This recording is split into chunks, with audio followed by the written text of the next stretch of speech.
Miracle Hub in search of truth.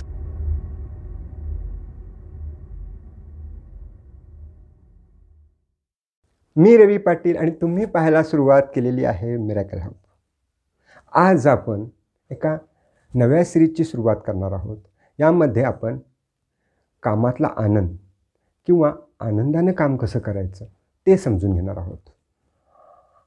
यामध्ये सगळ्यात महत्त्वाची गोष्ट आपण समजून घेणार आहोत ती म्हणजे जीवन कल्याणामध्ये आपल्याला जे आवश्यक गोष्ट आहे ती म्हणजे समाधान. आणि ते समाधान हे कसं प्राप्त करायचं ते आपण समजून घेणार आहोत. आपण कर्माचा सिद्धांत समजून घेतला होता आणि तिथं मी तुम्हाला सांगितलं होतं कर्माच्या सिद्धांतामध्ये एक असतं ते कर्माचं मूल्य आणि दुसरं असतो तो कर्माचं फळ किंवा कर्माच्यामुळे प्राप्त होणारं समाधान. हे जे समाधान आहे कर्मामुळे प्राप्त समाधान आहे ते आपलं फळ आहे आणि आपल्याला ते कसं प्राप्त करायचं ते समजून घ्यायचं आहे. कारण आपण जेव्हा एखादा जॉब करत असतो एखादा बिझनेस करत असतो तर त्यातून पैशातला जो काही आपल्याला इन्कम मिळणार असतो तो आपल्याला माहीत असतो यातनं हा इतका मिळणार आहे, थोडाफार इकडे तिकडे कमी होईल. तर ते कर्माचं मूल्यमापन तर आपल्याला झालंच आहे. मूल्य मिळालेलं आहे आपल्याला मिळणार आहे मिळालेलं आहे किंवा मिळणार आहे. आपल्याला काम केल्यानंतर महिन्यानंतर मिळणार आहे. आपला व्यापार झाल्यानंतर त्या व्यापाराच्या प्रमाणामध्ये आपल्याला ते मूल्य मिळणार आहे. पण कामाचं जे समाधान आहे ते कसं प्राप्त करायचं आणि त्यासाठी आपल्याला महिनाभर थांबायची गरजच नाही. काम करत असतानाच ते आपल्याला समाधान प्राप्त होणार आहे. आणि ते काय असतं त्याच्याबद्दलच्या बारीक बारीक बारीक गोष्टी जी काही महत्त्वाची त्या संदर्भातलं ज्ञान आहे ते आपण इथं समजून घेणार आहोत. आणि ते सहज सोपं आणि कोणीही करू शकेल असं आहे. कारण जीवनाचं कल्याण आणि जीवनामध्ये समाधान प्राप्त करणं ही सहज प्राप्त अशी गोष्ट असायला हवी आणि तशी असेल तरच मग जीवन जगण्यात अर्थ आहे. जर ते अशक्य कोटीतली गोष्ट असेल तुम्हाला ती प्राप्तच होणार नसेल तर मग त्या जगण्याला अर्थच काय उरतो. तर हे असं सहजपणे आपल्याला प्राप्त होऊ शकेल असं आपल्या जीवनाचं कल्याण आपण सहजपणे कसं प्राप्त करायचं ते आज आपण शिकणार आहोत. ओके. तर मग यासाठी या कर्माच्या सिद्धांतामध्ये आपण जे समजून घेतलं होतं की कर्माचं समाधान आपल्याला प्राप्त करण्यामध्ये आपल्या जीवनाचं कल्याण आहे. मग आता हे इतकं सगळं जर असं एकमेकाला रिलेटेड असेल तर हे जीवनाचं समाधान जीवनाचं कामामध्ये आपल्याला त्या सॅटिस्फॅक्शन ज्याला आपण म्हणतो ते आपण प्राप्त करून कसं घ्यायचं हे आपण समजून अजिबातच घेतलेलं नाही आहे असं का मला म्हणायचं आहे. असंही नाही. मी जे सांगणार आहे त्यातल्या काही गोष्टी तुम्ही रोजच्या जीवनामध्ये पाळत पण असाल, काही नव्या असतील तर जे पाळता आहात त्याच्याबद्दल तुम्हाला खात्री होईल की याच रस्त्याने गेले की आपल्याला जीवन कल्याण प्राप्त होणार आहे. आणि जर काही नवीन मिळालं तर नक्कीच तुम्हाला ते मार्गदर्शक ठरणार आहे. तुम्हाला त्याच्यामुळे तुमच्या जीवनातलं समाधान मिळवण्यासाठी एक नवं दालन तुमच्यासाठी उघडणार आहे. तर यासाठी आजच्या पहिल्या भागामध्ये आपण महत्त्वाचे 4 नियम समजून घेणार आहोत की हे 4 नियम आपल्याला जर समजले आणि हे 4 नियमाप्रमाणे आपण काम जर केलं तर आपण आपल्या जीवनामध्ये करत असलेल्या कर्माचं आपल्याला समाधान होईल. आणि तुम्हाला मी हे सांगतो की हे समाधान आपण आत्ताच्या आत्ता मिळवू शकतो. कारण कर्म आणि कर्माचं समाधान हे एकमेकात गुंतलेलं आहे. कर्म केलं की त्याचं समाधान ते कर्म करत असताना आणि कर्म पूर्ण झाल्यानंतर आपल्याला लगेच प्राप्त होतं. त्याच्यासाठी आपल्याला कुणाकडून ते यायचं असतं असं काही नाही. ते आपल्याला लगेच प्राप्त होत असतं. तर हे सगळं काय आहे तर त्या काय आहे याच्याबद्दल मी असं बोलत राहिलो तर तुमची फक्त उत्सुकता वाढत जाईल. आपण सरळ ते काय आहे कर्माचं समाधान ते समजून घेऊया. ते 4 पहिले नियम काय आहेत ते आधी आपण समजून घेऊया. आणि म्हणूनच त्यातला पहिला जो नियम आहे तो खूप महत्त्वाचा आहे. नियम खूप सोपे आहेत पण सोपे आहेत याचा अर्थ ते कामाचे नाहीत असं समजून घ्याल तर गोंधळ होईल. तर सोपे नियम आहेत, सहज आहेत, सुटसुटीत आहेत आणि ते कोणीही पाळला तर त्याला त्याच्या कर्मातलं समाधान लगेच मिळणार आहे. तर तेव्हा पहिला नियम आहे 100% सहभाग. तुम्ही जे जे काही काम करणार आहात ते 100% सहभागानं करायचं. म्हणजे 100% सहभाग म्हणजे बघा, तुम्ही आणि एक ऑलिम्पिक गोल्ड मेडलिस्ट दोघंही पळायला लागला आहे. तर तो ऑलिम्पिकमधला गोल्ड मेडल रनिंगमध्ये मिळवणारा तो आणि तुम्ही दोघांनी 100% द्यायला सुरुवात केली तर एंड रिझल्टमध्ये तो तुमच्यापेक्षा खूप आधी ती रेस कंप्लीट करणार आहे. मग तुम्ही त्याच्यानंतर थोडा उशिरानं रेस कंप्लीट करणार आहे. मग यामध्ये त्या गोल्ड मेडल मिळवणाऱ्या त्या धावपटूनं त्यानंच 100% दिलं का? तुम्ही 100% दिलं नाही का? तर तसं अजिबात असू शकत नाही. तुम्ही जितक्या वेगानं तुम्ही पळू शकता तितक्या वेगानं सारा जीव एकरपटून काय वाटेल ते झालं असेल, तो ऑलिम्पिक गोल्ड मेडल असू देत, मी त्याला हरवणार आहे, मी त्याच्या पुढं जाणार आहे, हरवणाऱ्यापेक्षा मी त्याच्या पुढं जाणार आहे, या भावनेनं तुम्ही जीव तोडून पळाला आणि तरीही तो तुमच्या आधी पोचला, तरीही मी तुम्ही ते काम करत असताना तुमचा सहभाग 100% होता असं मानेन. म्हणजे तुमच्या लक्षात येते, आपण करत असलेल्या कृतीमध्ये आपल्या क्षमतांचा 100% वापर करून आपण ती कृती करणे, याला मी 100% म्हणतोय.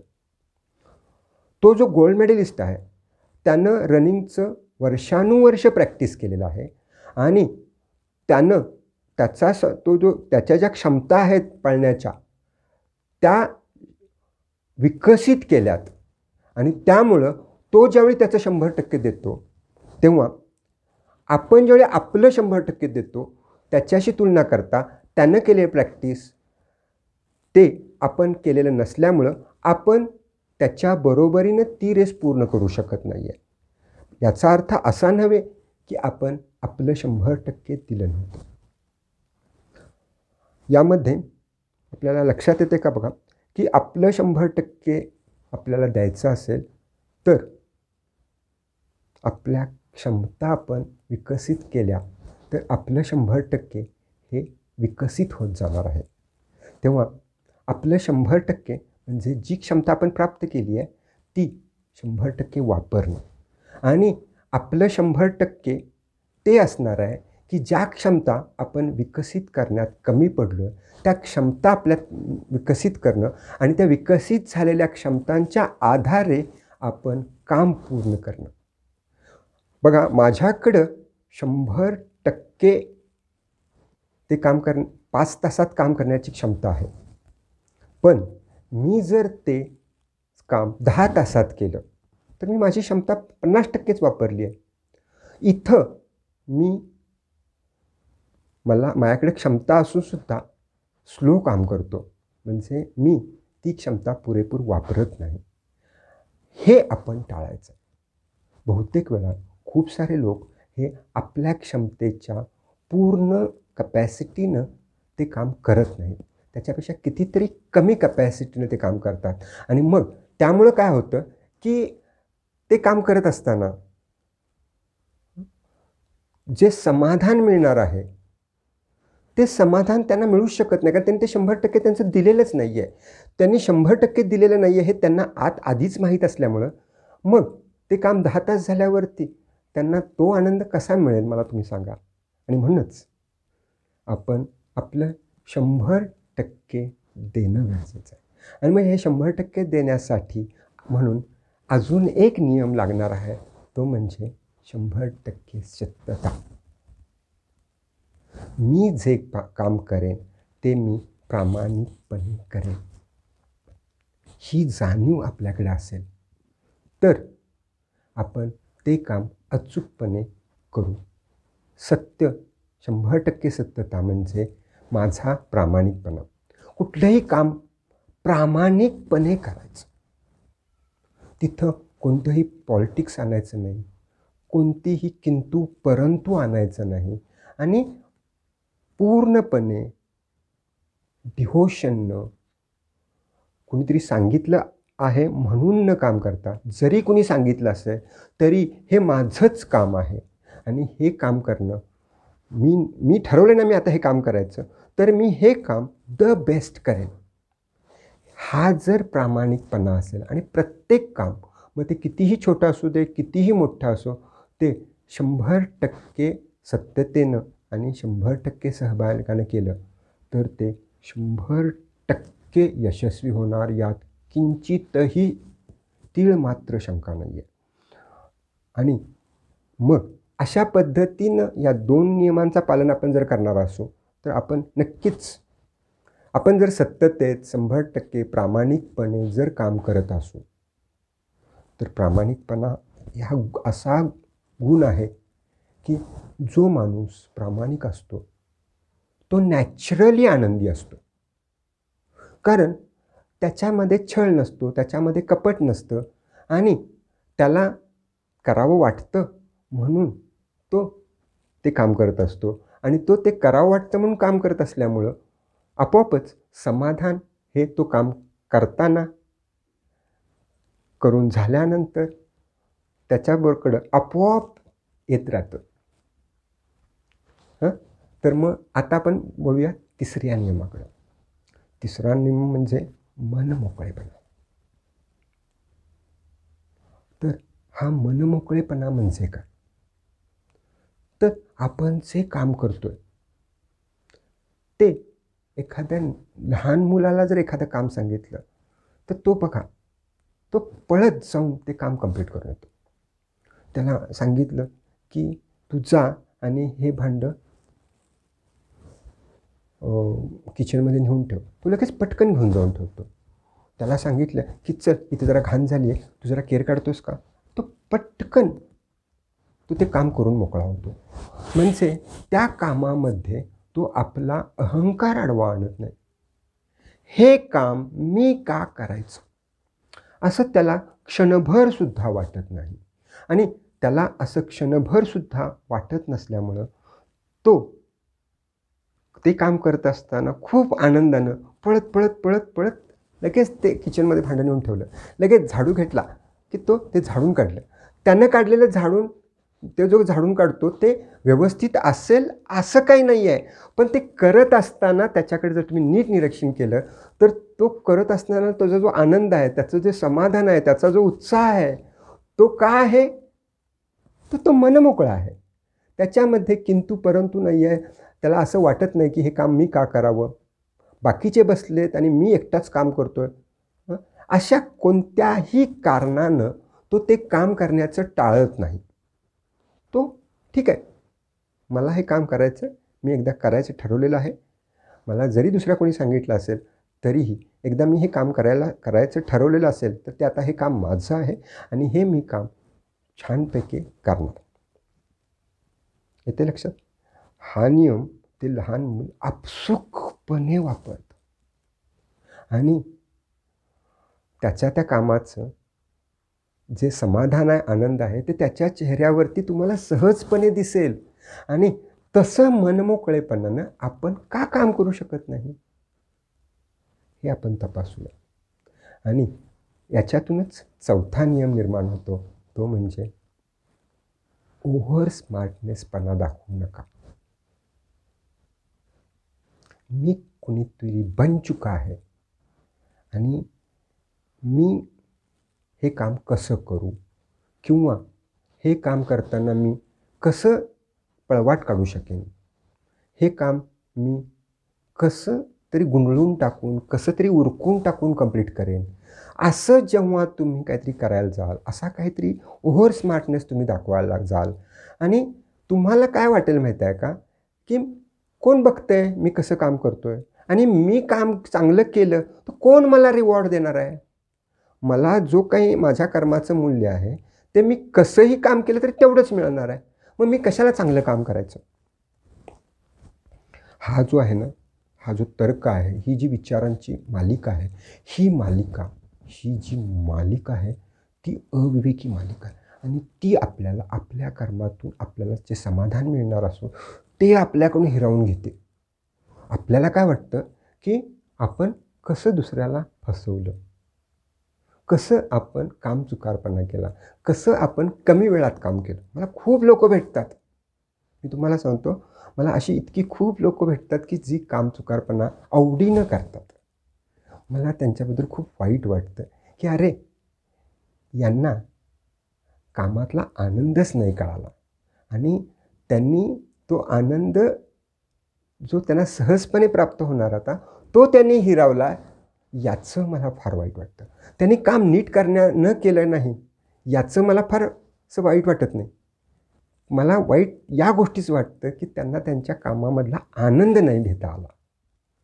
तेव्हा बघा की काय फंटॅस्टिक ट्रॅप आहे बघा, की काम आपण अचूकतेनं व्यवस्थित मन लावून प्रामाणिकपणे 100% सहभाग घेऊन कुठलाही ओव्हर स्मार्टनेस न दाखवता अगदी मनापासून करायचं असं जर ठरवून आपण केलं तर आपल्या जीवनामध्ये आपल्याला समाधान लगेच काम करतानासुद्धा आपल्याला बरं वाटतं, छान वाटतं आणि काम करून झाल्यानंतरसुद्धा छान वाटतं.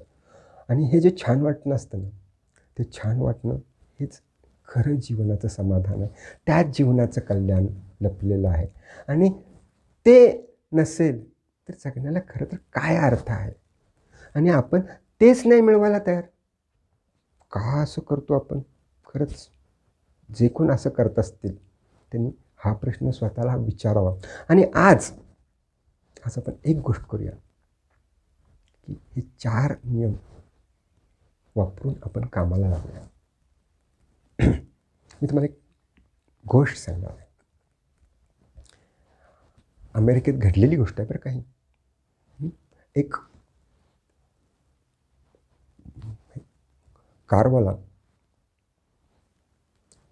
त्याची गाडी घेऊन रस्त्याने जात असताना अचानक त्याचं कंट्रोल गेलं आणि ती रस्त्यापासून थोडी बाहेर गेली आणि त्याचं चाक तिथल्या चिखलामध्ये फसलं. आणि मग त्याला ती गाडी बाहेर ढकलून काढायची होती. तो बिचारा एकटा होता. त्यानं बाहेर आला आणि मागून त्यानं तो ढकलून ती गाडी रस्त्यावर आणण्याचा प्रयत्न त्याचा चालू होता. इतक्यात तिथं एक थरो जेंटलमन, एक सभ्य माणूस तो तिथं आला आणि तो म्हटला, थांब मी तुला मदत करतो. त्या माणसाकडे बघून आश्चर्य वाटलं, कारण अगदी अप टू डेट व्यवस्थित असा वेल ड्रेस्ड असा तो माणूस, तो कसा काय मला मदतीला लागला. पण आता त्याला ते आश्चर्य करत बसायसाठी सुद्धा वेळ नव्हता. त्याला त्या माणसाचा सोबत फार महत्त्वाची होती. त्याच्या मदतीची त्याला फार आवश्यकता होती. आणि मग ते दोघं झटले. भरपूर कष्ट पडले त्यांना ते गाडी ढकलून रस्त्यावर आणायला. पण त्या दोघांनी ती अगदी जोर लावून ती गाडी कशीबशी शेवटी रस्त्यावर आणली.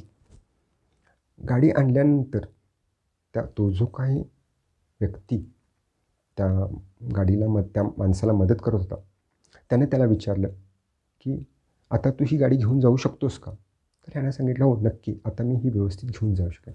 मग त्यानंतर काय म्हटलं, ऑब्वियस आहे, सहजपणे त्यानं त्याचा हात हातात घेतला आणि त्या अपरिचित माणसाला त्यानं त्याचं आभार मनापासून मानलं. आणि त्यानं जाता जाता त्याला प्रश्न विचारला, मला तुमचं नाव कळू शकेल का. आणि त्या सभ्य माणसानं त्याचं नाव सांगितलं. आणि त्याचं नाव सांगितल्यानंतर तो अचंबित झाला, आश्चर्यचकित झाला.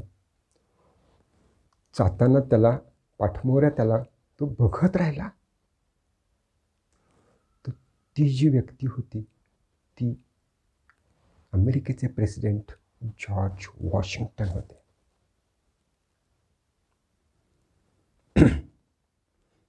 आता आपण जॉर्ज वॉशिंग्टन यांच्या या कामाचं मूल्यमापन करूया आपल्या पद्धतीने.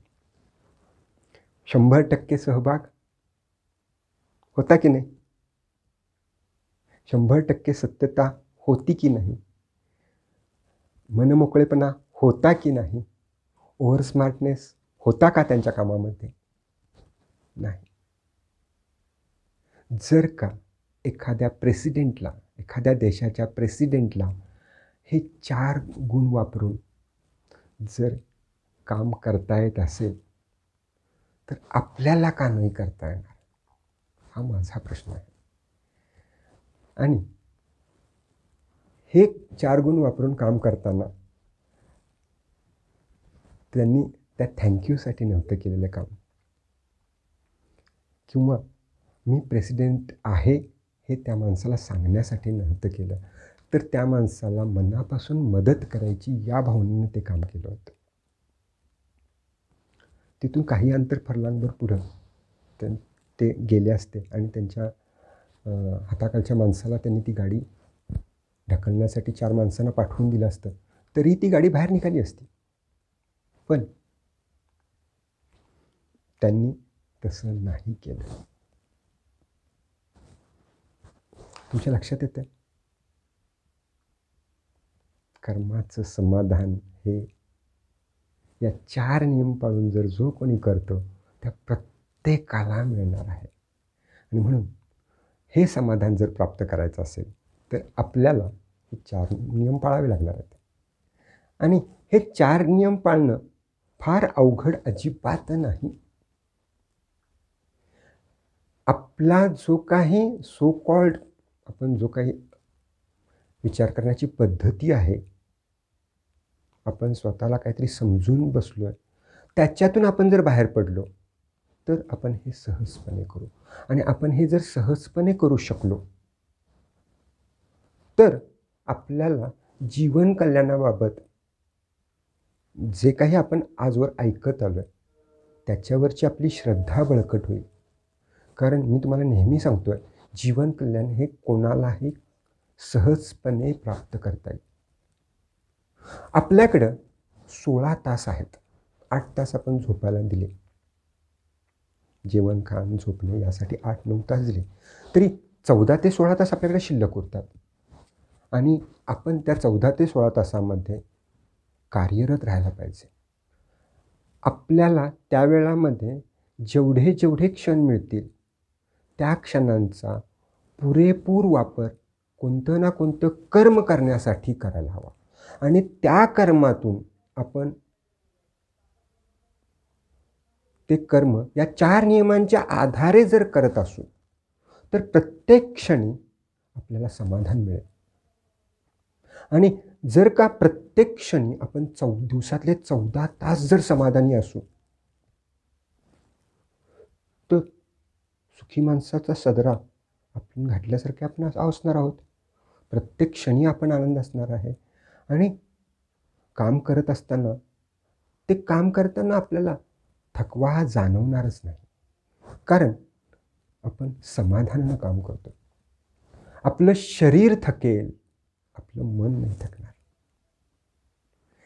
कामामध्ये आनंद कसा लपला ते ज्या माणसाला कळालं तो माणूस काम करताना मनानं थकत नाही, थकलाच तो शरीरानं. कारण शरीर जसं शारीरिक कष्टामुळं ते थकत जाईल, पण माझं मन नाही थकणार. मला काम करून कंटाळा आला आहे असं कोणी ज्यावेळी मला म्हणतं मला आश्चर्य वाटतं. अरे असं कसं काय कंटाळा येऊ शकतो? मला फक्त एक वाटतं की हे काम केल्यानंतर आता थोडं वेगळं दुसरं काहीतरी काम करूया असं वाटणं एक वेळ मान्य करेन. पण मला कामाचा कंटाळा येतो असं जेव्हा कोणीतरी म्हणतो त्यावेळी मला खरंच आश्चर्य वाटतं. आणि मग हे जे कंटाळा ही जी संकल्पना आहे ती आपण तपासून बघितली पाहिजे. ती एक मानसिक अवस्था आहे. ती आपण स्वतः बिल्ड केली आहे आपल्यात. आपल्यातला जो आळशीपणा आहे त्या आळशीपणातून कंटाळा ही संकल्पना निर्माण होते. नाहीतर कंटाळण्यासारखं या जगामध्ये काहीही नाही आहे. मला सांगा ना, कोणताही प्राणी कंटाळताना दिसतो का? सकाळी उठल्यापासून संध्याकाळपर्यंत तो काही ना काहीतरी करत असतो. तो कधी मी कंटाळलो आहे असं आपल्याला दिसत नाही. मुलं सकाळपासून संध्याकाळपर्यंत झोपेपर्यंत काही ना काही ती करत असतात. ती कंटाळतात का? मग हे कुठून तरी कंटाळा हे जे काही आपल्या डोक्यात कोणीतरी घातलं आहे ते वाईट गुण आहे. तो नकारात्मक गुण आहे आणि तो नकारात्मक गुण आपण झटकून टाकला पाहिजे. आळस हा नेहमी सगळे म्हणतात झटकून टाका आणि कंटाळा हा त्याच्या आधी झटकून टाका. तुम्ही कंटाळा झटकून टाकलात ना की आळस झटकायची गरजच नाही. तुम्ही कामासाठी लगेच तत्पर तयार. आणि अशी ज्यावेळी माणसं तुम्हाला भेटतात तेव्हा तुम्हाला आश्चर्य वाटतं की या माणसांचं करायचं काय. आमच्या घरासमोर एक अपार्टमेंट चालू होती आणि त्या अपार्टमेंटमध्ये प्रवीण नावाचा एक वॉचमन होता. आता प्रवीणला कधीही बोलवावं आणि त्याला सांगावं की प्रवीण हे काम करायचं. आता तो तिथं वॉचमन म्हणून काम करतो आहे. त्याची ड्युटी 6 वाजेपर्यंत आहे. 6 वाजता संपल्यानंतर तो तिथं बसलेला असतो. त्याचा खरं तर रिलॅक्स असण्यास टाईम.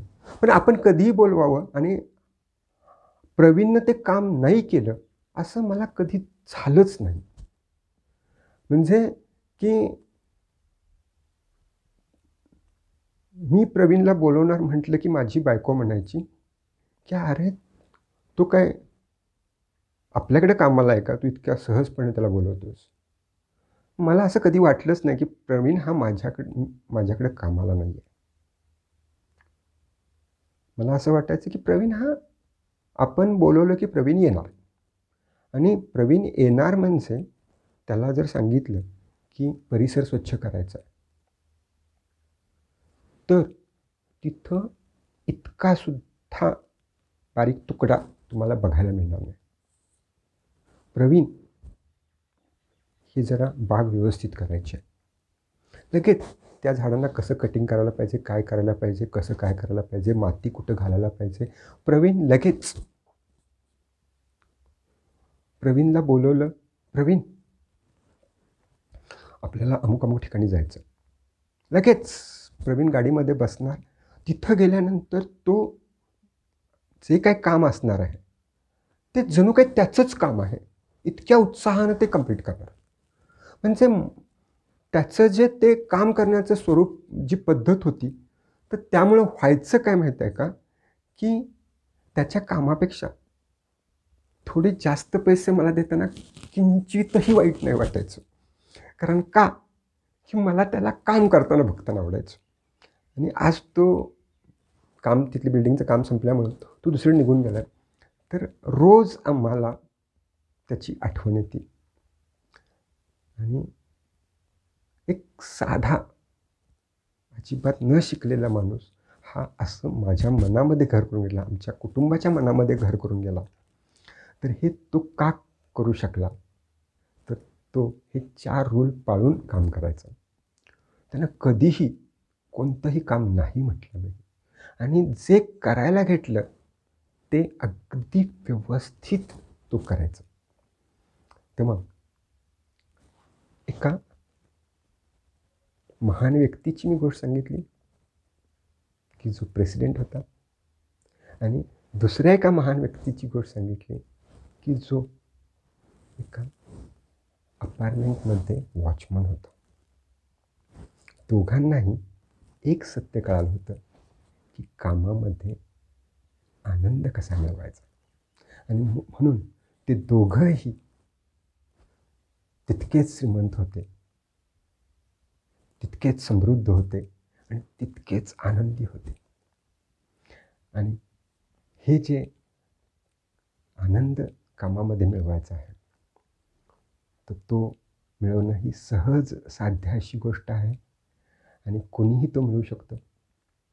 एखादा विद्यार्थी असेल तर तो या पद्धतीनं जर का त्याचा अभ्यास करणार असेल आणि 14 तास तो जर अभ्यासाला लागला तर नक्कीच 365 दिवसामध्ये रोज 14 तास जर अभ्यास करणार असेल तो, तर बघा चमत्कार होणं काय अवघड नाही, मिरॅकल होणं काय अवघड नाही आहे. त्याला त्याचं यश आपोआप प्राप्त होणार आहे. एखादी गृहिणी आहे, ती या भावनेनं जर काम करणार असेल तर 100% ती इतकी आनंदी असणार आहे तिच्या कामामध्ये. आणि तिच्या आनंदी असण्यामुळे तिचं घर हे इतरांच्या पेक्षा वेगळं असणार आहे. तिच्या समाधानी असल्यामुळं इतरांना तिचा हेवा वाटणार आहे. आणि तुम्ही कोणतंही छोटं काम करा, कोणतंही मोठं काम करा, तुम्ही मॅनेजर असा नाहीतर तुम्ही एक वर्कर असा, या 4 रूलप्रमाणे तुम्ही जर काम केलात तर तुम्हाला मी नक्की सांगतो की तुम्ही प्रत्येक क्षणी आनंदी असाल. आणि मी तुम्हाला सांगतो की जेव्हा आपण आनंदानं काम करतो तेव्हा ॲटोमॅटिकली आपली स्किल इम्प्रूव्ह होतात. आपण 5 तासात जे काम करू शकतो ते 5 तासातच करणार आहोत. कारण आपण प्रामाणिकपणे करणार आहोत. आणि तसं 5 तासामध्येच आपण करायला लागल्यामुळं आपण ते काही दिवसानं 4 तासात पण करू शकू. कारण आपलं स्किल इम्प्रूव्ह होणार आहे. आणि ही गंमत आहे. माझे एक सिव्हिल इंजिनियर एका कंपनीमध्ये मॅनेजर म्हणून मित्र आहेत. तर त्यांना मी एकदा विचारलं होतं की तुमचा बॉस तर तुमच्या साईटवर कधीच येत नाही, मग तुम्ही इतकं प्रामाणिकपणे हे काम का करता? तर तेव्हा ते म्हटले की तुझा प्रश्न खूपच रास्त आहे आणि माझा बॉस मला मी जे काम करतो तेवढे पैसे देत नाही आहे हेही मला माहीत आहे, तुलाही माहीत आहे. आणि मी जर का कामात चुकारपणा केला तर माझ्या बॉसला कळणार पण नाही हेही मला माहीत आहे. मग तरीही मी का काम चुकारपणा करत नाही हा तुला प्रश्न आहे, बरोबर आहे ना? म्हटलं हो, तेच तर प्रश्न आहे. मला आश्चर्य वाटतं मला तुमच्या ह्या गुणाचं. आणि मी त्यांना म्हटलं की जेव्हा तुमचा बॉस येतो तर तुम्ही कितीही व्यवस्थित काम केलं तर तो ओरडल्याशिवाय दुसरं काही करतच नाही आहे. तर ते म्हटले म्हणजे तुझं माझ्याकडे बारीक लक्ष आहे. मी म्हटलं ऑब्व्हियसली मी जे पाहतोय ते मला तुमच्याशी शेअर करतोय. त्यांच्या डोळ्यातनं ओलावा अश्रू ओघळता थांबलेला मला दिसला. आणि मग ते आपोआपच असं मन मोकळेपणाने माणूस बोलतो ना तसं बोलायला लागले की म्हटले की रवी, एक लक्षात ठेव की मी जर का कोणीही बघत नाही म्हणून प्रामाणिकपणे काम नाही केलं, 100% माझ्या एफिशियन्सीनं काम नाही केलं तर लौकिक अर्थानं माझं काही नुकसान होणार नाही आहे. पण जेव्हा मी दुसरीकडे कुठंतरी कामाला जाईन, ही कंपनी सोडून दुसरी कामाला जाईन आणि तेव्हा जर मला इथं कामचुकारपणाची सवय लागली असेल तर तिथं गेल्यानंतर त्या सवयीमुळं तो मालक मला चांगले पैसे देऊनसुद्धा मी त्याला न्याय नाही देऊ शकणार.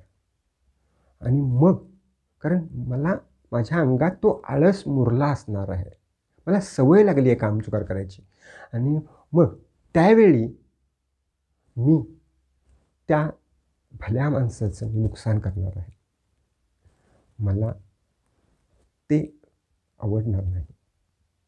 आणि म्हणून माझ्या अंगामध्ये तो आळस निर्माण होऊ नये यामुळं मी माझा ओनर असो अथवा नसो मी माझं काम व्यवस्थित करणार. आणि मला त्यातला आनंद मिळतोय ना रवी, काम करण्यातला आनंद मिळतोय की नाही? तू बघतोयस, तू आज बोलून दाखवलंस ना, तुला दिसलं ना ते. तुला नाही दिसेल समजा, त्याला तरी दिसतं. बस आपल्याला काय पाहिजे, आपण आपलं काम करत जायचं, आपलं समाधान आपण मिळवत जायचं. पगार काय वाढतो आपोआप, आजवर कसा वाढला मग तो पुढेही वाढेल, मी त्याची चिंता करत नाही. तेव्हा सॅल्यूट टू सर. अशी माणसं जेव्हा लाखानं निर्माण होतील तेव्हा तो समाज, तो देश आणि ते जग हे अप्रतिम असणार आहे. तर चला त्या उद्यमशील, कृतिशील, कार्यतत्पर, आनंदी लोकांच्या जगात त्यांच्या देशामध्ये प्रवास करण्यासाठीचा पासपोर्ट मी तुम्हाला दिलेला आहे. तो पासपोर्ट आहे 100% सहभाग, 100% सत्यता, मनमोकळेपणा, नो ओव्हर स्मार्टनेस. तेव्हा आता त्या आनंदी लोकांच्या जगामध्ये वावरण्याचा पासपोर्ट तुम्हाला मिळालेला आहे. चला आजपासून या 4 नियमांचा वापर करून प्रत्येक काम करूया आणि काम करताना, काम संपल्यानंतर त्यातून जे प्राप्त होणार आहे ते समाधान, ते प्राप्त करूया आणि आपल्या जीवन कल्याणाकडची घोडदौड वेगानं करत जाऊया. मी तुम्हाला नक्की सांगतो, तुम्ही तुमचं जीवन कल्याणाकडे लक्ष द्या. सत्ता, संपत्ती, कीर्ती ही मागं येते आपल्या. You don't worry about that.